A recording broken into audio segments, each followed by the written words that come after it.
haino hai lamsogo sukhne krang nai tongnai joto viewers songno jeng tabuk nailainai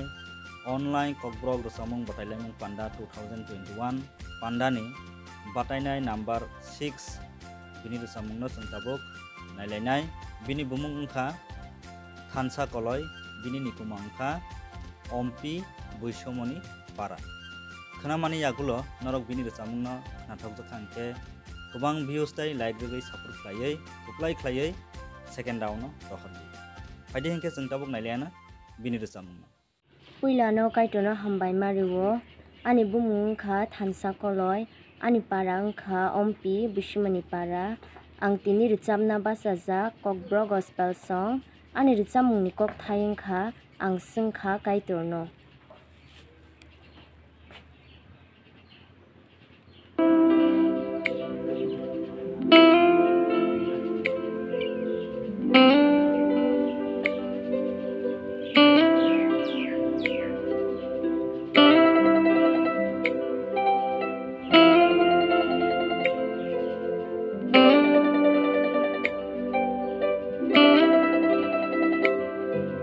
sungkha kaitorno damoniano ashe khamsa ang sungkha kaitorno damoniano ashe khamsa bosakha bini khabar engani yapai snamjani bagi bosakha bini khabar engani yapai snamjani bagi ang sungkha kaitorno damoniano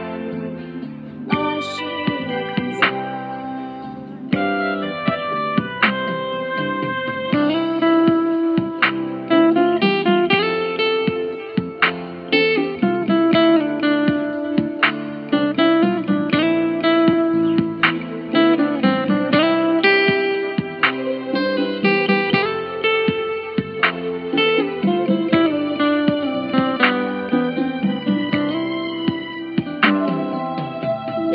Nilamawo himte himte gebele thango yapiriyani Nilamawo himte himte gebele thango yapiriyani haifa no yakaya ahadiyago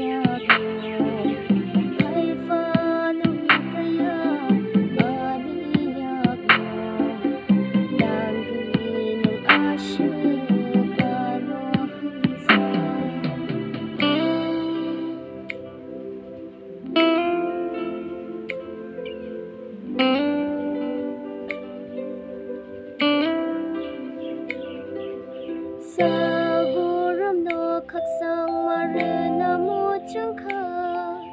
via barikha